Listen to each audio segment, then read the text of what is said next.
Hi friends, welcome. Today I'm going to be talking about some of the books I have read recently. So I haven't made an actual January or February wrap up because I figured I would just end up putting them together. So that's what we're here to do now, especially because in January, as you will see, I read a lot of manga and just like comics and not a lot of actual novels, but still I wanted to talk about everything I've been reading, everything I've been loving, and I feel like so far I've been having a pretty good reading year, so let's just jump into it. Alright, so the first thing I read in January was Spy Family Volume 6. I love the Spy Family volumes. I really never have anything bad to say. Honestly, this one probably was one of my least favorites because it like has this scene that goes on for so long in the beginning of the book where Lloyd and his coworker are playing tennis, and it's like honestly probably one of the most uninteresting parts of this series, but I did still end up giving this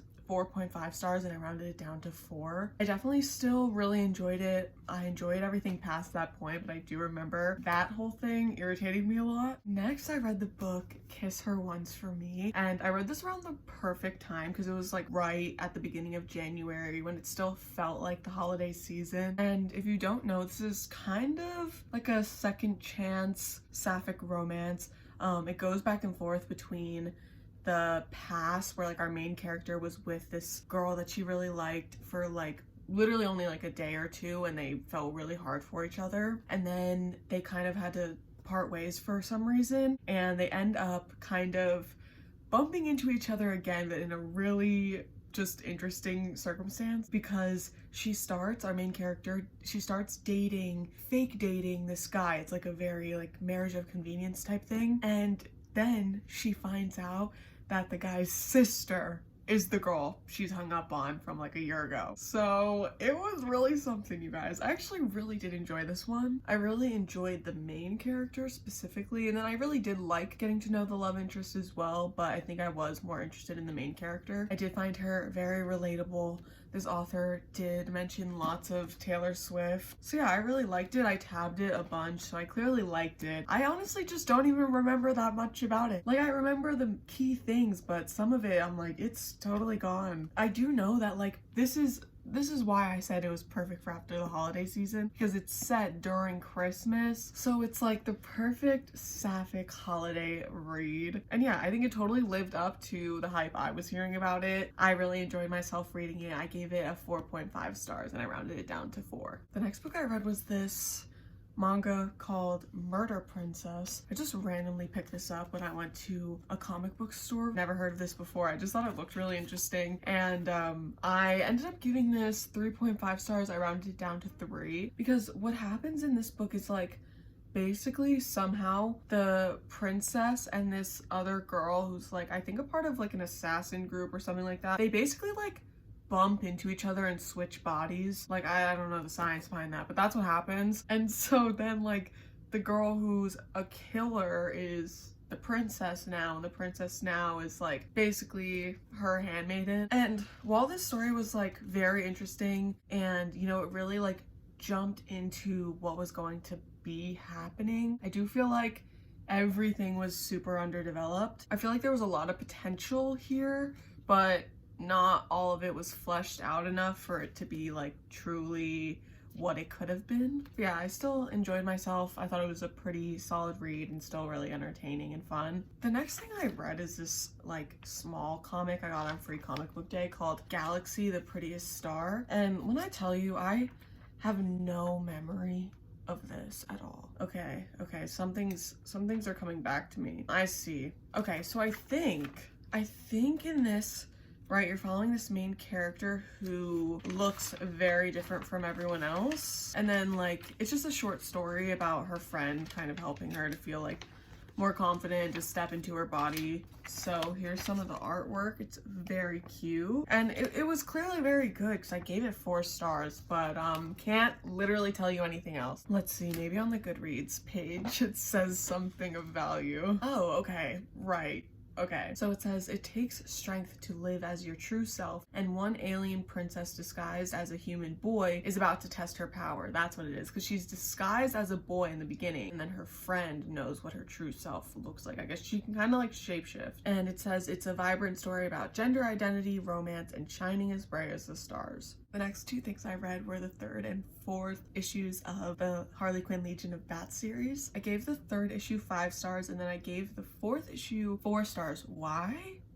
I don't know. But just trust, this is a good ass series. It's the 2nd series that T. Franklin is writing after the season 3 of the animated Harley Quinn series. I've really never had a problem with these comics. I think they're really great, really fun. I love the influx of content between seasons. Oh, I also forgot to mention before all that, I did read this Avatar Free Comic Book Day comic. This one I got a while ago. It has Avatar and some Legend of Korra stuff. So it's basically just like little different comics, like a bunch of little different ones. There's this one where they all like go to the beach, but it's Korra and Katara and Toph when they're older, which is super cute. It just reminds me, I think they know how much everyone loves the beach episode in Avatar, so they made a Korra one. Yeah, I ended up giving this 5 stars. I just thought it was really fun and really cute that there were like multiple ones. Okay, so the next 2 things I read were the mangas Demon Slayer 1 and Demon Slayer 2. So I have been meaning to get into more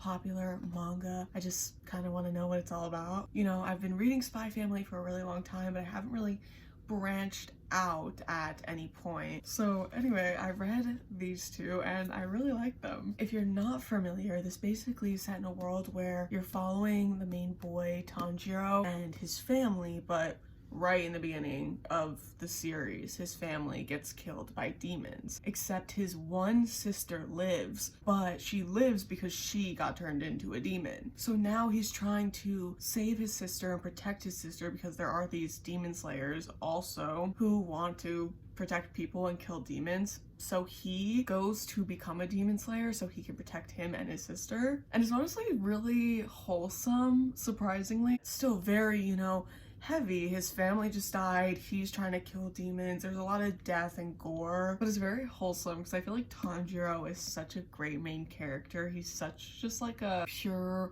older brother and just gives that energy. And I think their relationship is really sweet too because they're like close in age and you can just really see the sibling bond between them. I found it all to be super entertaining, really heartwarming at times, just really fun. So I ended up giving both of these 5 stars. I just couldn't really find anything I didn't like about them. Next, I read 3 more manga, and just to keep the series together, I'll let you know that I read Demon Slayer Volume 3 and 4 next. So I ended up giving both of these 5 stars too. Again, there was just nothing I didn't like about them. And I always just found it very entertaining, especially when you get into the later books and like things aren't just happening. I really loved that you were following Tanjiro on his journey now and like things were like really just happening. He was in the thick of it. I especially loved volume 3. I remember I like wrote a note on Goodreads about it because I think this is when they introduced this character and I loved meeting the new characters. I thought that was a really fun part of this one as well, especially because this character at first is introduced as like this really timid, shy, almost like annoying person. Like he's definitely written to be unlikable, but then you kind of see him come out of his shell and also you learn about his past more. And I don't know, I just thought it made for a really great story and it really moved me at the time. And then the next manga I read was Kami Can't Communicate. I'm actually so glad I picked this up. I saw this so long ago, like years ago, just because the name stuck out to me so much and I just like kept it in my mind. But I wasn't ever sure if I was really gonna pick it up, and then one day I did. And this is only the first volume. I've only been able to get my hands on the first volume. I can't find the second one anywhere other than like online. But I actually really ended up liking this. This is set in high school and you follow this girl Kami and this other boy who is just like a nice guy. Sometimes it's just so refreshing to see a nice guy in a book, you know? But yeah, so this guy basically is trying to become friends with Kami because he really admires her. It's actually really funny because she's like supposed to be this popular girl that everyone likes, but only because she doesn't talk so people think she's very like mysterious and cool and aloof, but in reality she's actually like so scared to talk to people and is just really shy. So when this boy tries to talk to her, it's really the first person who has like tried to form a relationship with her, and she explains to him that she doesn't really talk. In fact, she like writes it all down for him, doesn't even talk to him. And I just thought it was cute the way it was handled, because he wasn't like judgmental about it. He just accepted it and was like, okay, this is her, this is what's happening going forward, like now I know this about her and I can be her friend and help her get other friends. And I just thought it was really cute, really sweet, very wholesome, and I gave it, let's see, I gave it 4 stars. Okay, now we're getting a little more back into the actual novels here. The next thing I read was The Body Keeps the Score. This is a book I've been wanting to read for a really long time. Its subtitle is called Brain, Mind, and Body in the Healing of Trauma. So this book is a nonfiction, and it's written by this doctor who witnessed what his patients were going through and all the trauma that he has kind of helped and guided and supported people with since the time he started as a doctor years and years ago. So what I do find really valuable about this perspective is the fact that this doctor has been a doctor for so long and has seen so much. And it goes into a lot of detail about certain people he's known and worked with. Like, this guy has seen a lot. He's seen a lot, and I thought he provided so much great information. I didn't actually think I was gonna end up tabbing this book that much because it's a nonfiction, but I did end up tabbing it quite a bit. I have tabs for different statistics, different history he mentions, studies, and the science of things. I read this because I really have been meaning to read more nonfiction,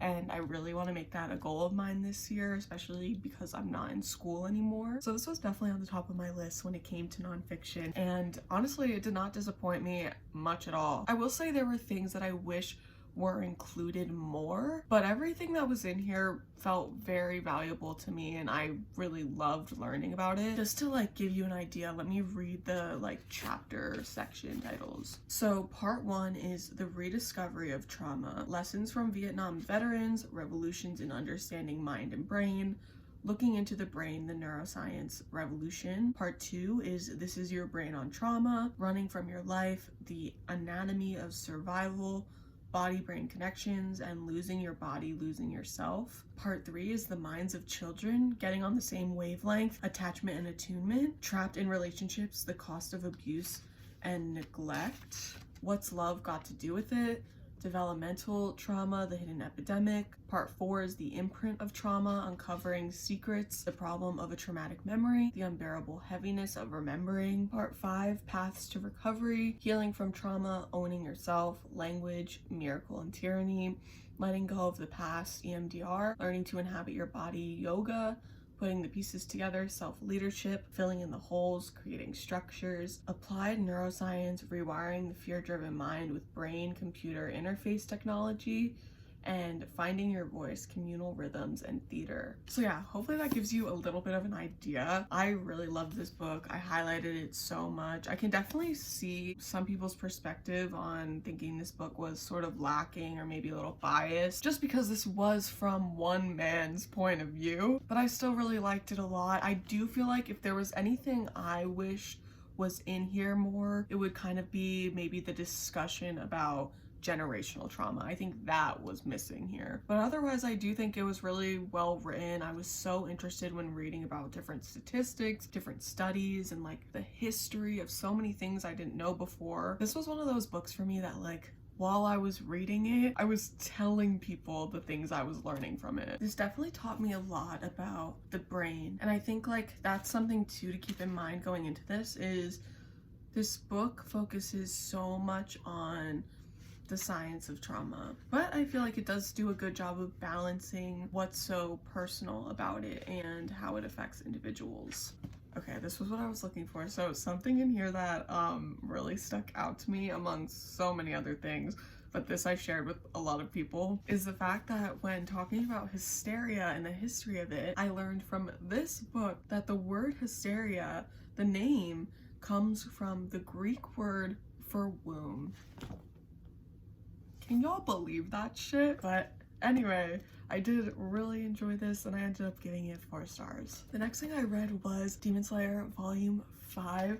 I ended up giving this one 4 stars. I really still liked it. It just was a 4-star to me. I think because of this whole volume like continued the plot of the one that came before it, and I kind of thought we were gonna move on at that point. Okay, the next book I read was Scythe. I think this did something to me irreparable, because once I started reading this, I started realizing how I need to read more fantasy, but like so desperately. I kind of just jumped into this because I wanted to read a fantasy book that was sort of, in my mind, easy, because I feel like this is pretty simple to follow, because the concept of this is that there's this evolved world where everyone's immortal, there's this overruling AI, we don't have any more like governments or like systems like that, and instead the only thing that humans rule over is humans' right to die. So they have these scythes, who are these people in a position of power that are assigned to kill people. And at first, when you get into this book, you're following these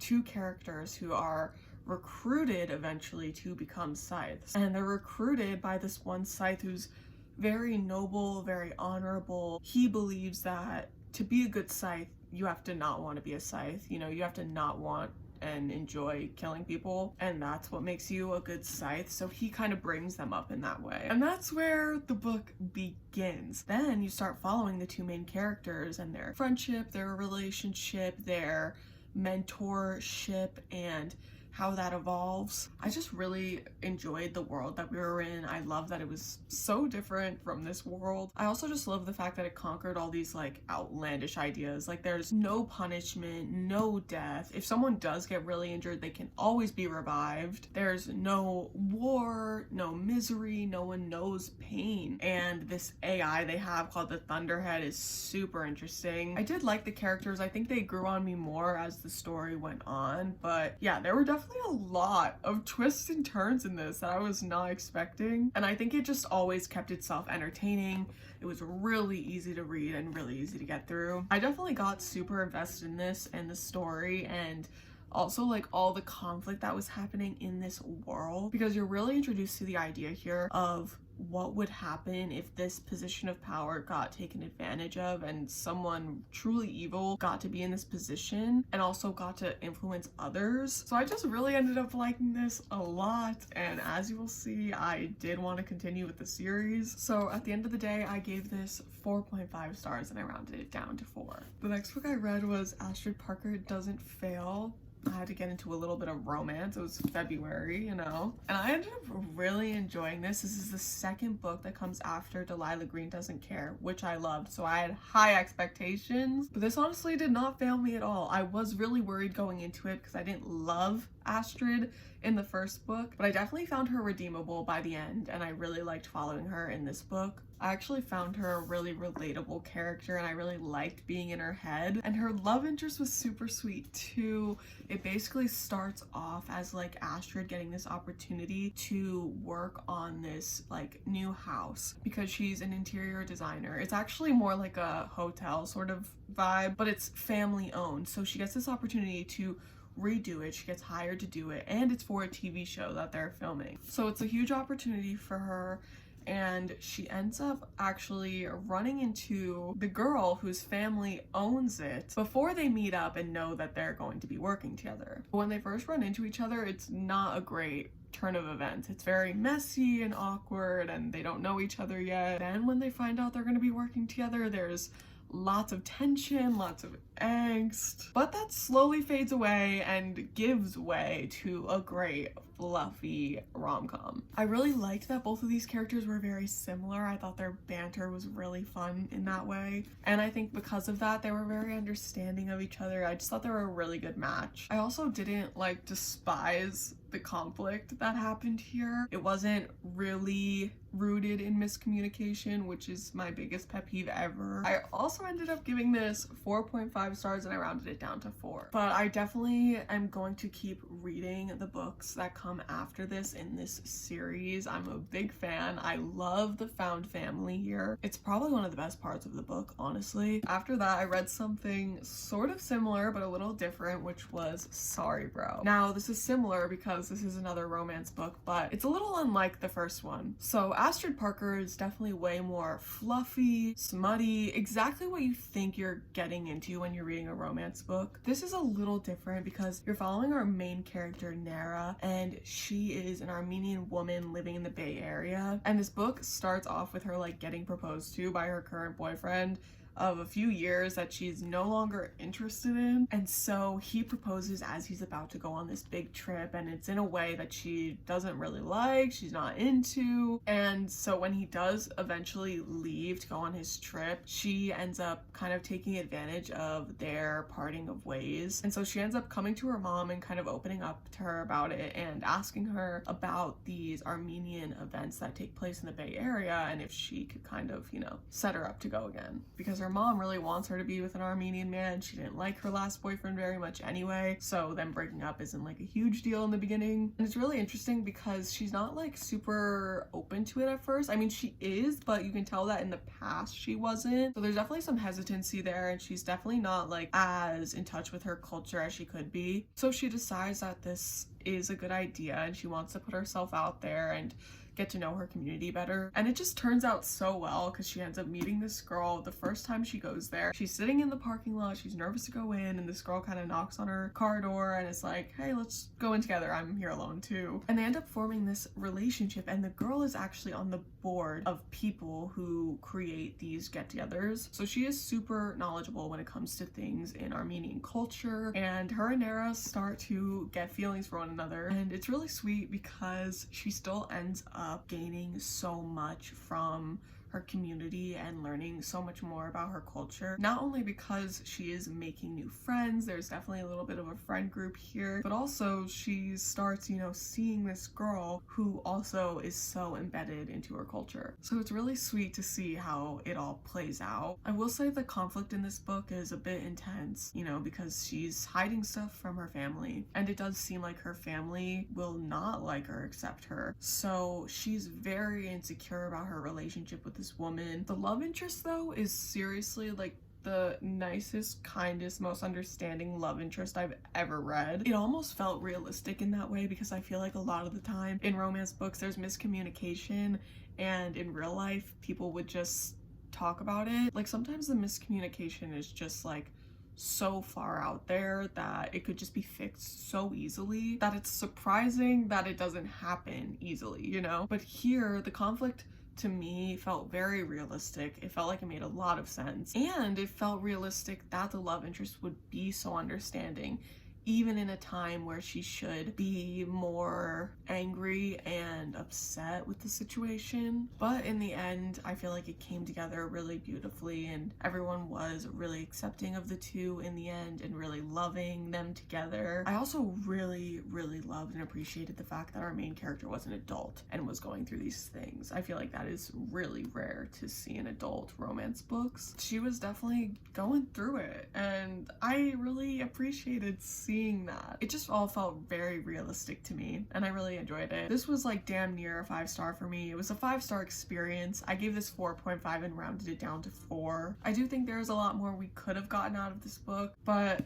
honestly, I had such a great experience reading it and no regrets. I really liked it. I think if you're going into this thinking it's going to be a classic romance book, you know, rom-com sort of energy, it's not exactly that, but it still is really wholesome, really valuable, and I thought it was really moving at points. The next book I read was Thunderhead, which is the second book in the Scythe series. Without going into a bunch of spoilers, I will say you are continuing to follow the two main characters and their journey in this scythedom. One of them is definitely really following the traditional roots of becoming a scythe, and then the other is kind of going AWOL. A lot has happened in the last book, and now they're definitely way more integrated into their roles in society, but it's still the beginning of things. So yeah, a lot is going on here. It's a lot to follow, but again, it's a really easy read. It is young adult, so it's like huge font, huge margins, so very simple to read. And just like the first book, there were a lot of like twists and turns that I was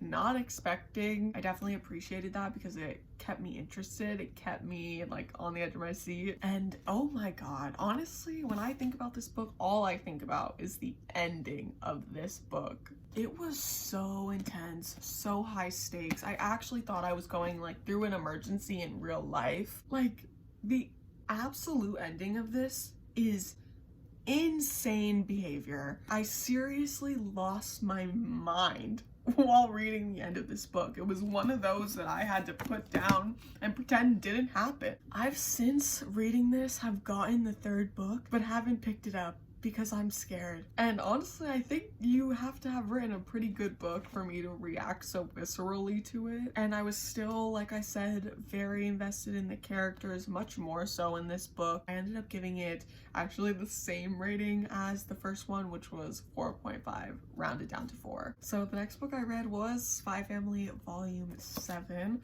I ended up giving this 4.5 stars. I rounded it down to 4. I'm not even really sure why, honestly. Nonetheless, I still really enjoyed it. I always enjoy these books, and yeah, I had a good time. I'm definitely gonna continue reading it. I have the next one right here, actually, but I haven't read it yet. I know this issue like followed Damien a little more, hence him on the cover. Other than that, I really liked it. I thought the story progressed pretty nicely. Okay, the last book I read was The Dark Tide. Now, this book I got because it's sapphic fantasy. I've had it on my shelves for a really long time, and the fantasy that I have been reading has definitely encouraged me to pick more up. So this was the last one I picked up in the month of February. This is super interesting because this book is based in this place where they have this dark tide that is basically like swallowing their city. But in order for the city to be safe, every year they must sacrifice one boy. And the boy is basically just a random boy, whoever it is, from the community that the witch queen chooses to sacrifice. But in order to sacrifice him, they have to be in love with him. Like, the idea is that you're giving up something you love for the greater good of your country that you're ruling. So you're starting off in the beginning of this book, like at this festival where this boy is going to be chosen, and you're following your main character as she's trying to get her brother, who's like around the same age as her, to not go to this festival. And long story short, they both end up going to this festival, and eventually the main character, Lena, ends up getting herself involved with this whole sacrifice and the queen and all of that. She basically sacrifices herself in place of her brother or any of her friends, so she'll get sacrificed instead. And it's actually really interesting because the current queen is actually just the sister of the last queen, and the last queen didn't want to kill her lover, so she killed herself. So the sister, who is now the current queen, experiences so much grief from that, and grief around falling in love with anyone and having to sacrifice them, so that she is very like, you know, judgmental about Lena's choices, because, you know, she's like, you're still hurting your family, your friends, by, you know, eventually taking your own life. They butt heads very much. It's very enemies to lovers, slow burn for sure. But it's really interesting because you come to learn that the two girls, Lena and the queen, whose name is Eva, you learn that they're very different but also very similar. I love characters like that, especially when it's like a romance, when it's two characters that seem different, but they're actually different sides of the same coin. Like, that's actually the best trope there is. Confirmed. And so that is definitely what's going on here. The two girls grow a lot closer. There's a lot of magic happening. It's very fun in that way. And I actually ended up really liking this. I gave it 3.5 stars and I rounded it down to 3. Here's why. I feel like there could have been a lot more in this book. I think it was written in such a simplistic way that it almost was more confusing than if things were detailed and fleshed out. By the end, I ended up really loving both of the characters separate and together, but I felt like we needed more time with them. I thought it was such an interesting, unique concept, and I really loved everything about this book that could have been, but I just feel like there was so much that was lacking. Even at the end, you know, I got to that point and I was like, this is it, y'all? Like, are we being for real right now? Like, there was just so much opportunity for more. I just wanted more time with them. I wanted to get to know them better. I wanted to get to know their relationship in the present. So I do think there was sort of a lot missing from this book. I almost feel like it was like a perfect starting point to jump off of. But yeah, that is it. I ended up giving it 3.5 stars, like I said. I thought it was pretty solid, and I still ended up growing pretty emotionally attached to these characters. There was just something missing for me. That is all the books I have read in January and February of this year. I feel like that was a lot. Was that a lot? Was that just me, or was that a lot? Well, anyway, it was fun getting to kind of just like info dump and explain all my opinions here with y'all. But yeah, thank you so much for being here and listening to me gush about my books. I hope you have a good rest of your day, and I'll see you very soon in my next video. Bye, friends.